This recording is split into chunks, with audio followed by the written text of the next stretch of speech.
IGN First continues to roll out the red carpet for Jurassic World Evolution, as tonight they do an in-depth video on the creation of Evolution's Tyrannosaurus Rex. I'll link that video down below if you want to watch it for yourselves, but I tried to pick out the most interesting information and maybe, just maybe, the reveal of something pretty awesome.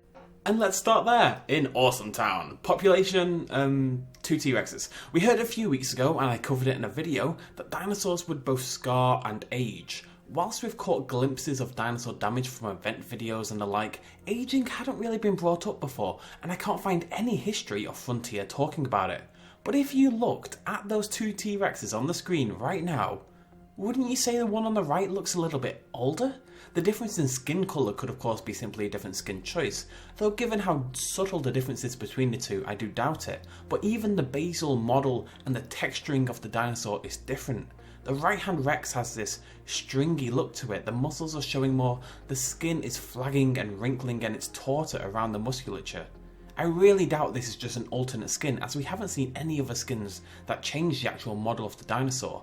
No, this to me is very real evidence of aging dinosaurs, that if our dinosaurs manage to make it towards the end of their lives, they'll show it and perhaps even bring in extra entertainment points for your guests. A dinosaur that's seen many battles and lived to tell the tale is surely a big draw for the punters. I could probably, and probably will, do an entire video just on that subject, but for today I want to talk about some other aspects of the IGN video that really show the love put into each dinosaur here. The sound design aspect of the Rex is really interesting. They didn't just take the roars from Jurassic World, which are obviously the most available sounds to them, but they layered them over their own sound design to create a multitude of different roars. Yes, those classic T.REX roars are obviously going to be in the game, but if every roar is that classic roar, it does lose a little bit of its impact, and it's important that the dinosaurs have a wide range of noises they can make depending on the situation, be they hungry, happy or horny. I don't think the latter will be a factor, but you never know folks, you never know. We've already seen how open and willing to change the frontier sound design are already. We've seen with the Spinosaurus, there's a little bit of an uproar about the Spinosaurus roar. People weren't thrilled about it because it didn't sound like the one in the film. It didn't seem like a big deal to me personally because at the end of the day, like I say, the dinosaurs are going to have many different roars. But maybe it's being tweaked as well just a little bit to be a little bit more like the film variant. The third thing I want to highlight is the discussion on the Rex's habitat. Whilst exhibit building in Evolution isn't a particularly intricate act, you can't, for example, last we saw individually place trees and stuff like that, it does seem like the habitat will have a huge impact on your dinosaur happiness, and I love that they're pulling from real world science for it. Not only does your Rex need those wide open spaces, she's a hunter after all, but she requires some dense forest to ambush her prey from.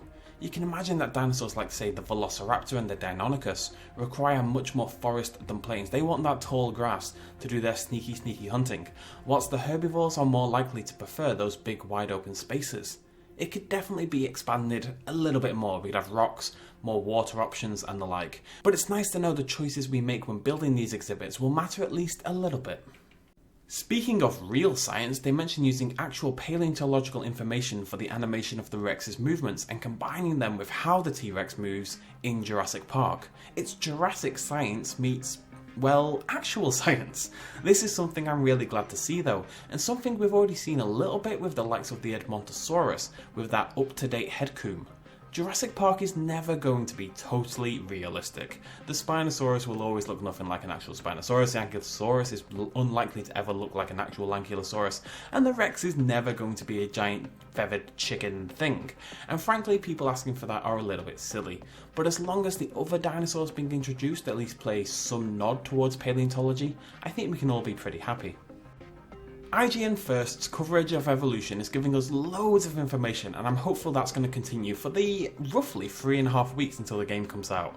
3.5 weeks, that's crazy. How excited are we for actually aging dinosaurs though? I'm personally really excited to eventually have an old guard of dinosaurs that I've had since the start of my parks. One that I take real good care of, you know, like a dinosaur nursing home. That's going to be awesome. But that's it for today folks. Thanks for joining me as always. Please do hit that like button if you enjoyed this video. It really does help me out even if it doesn't seem like a big deal.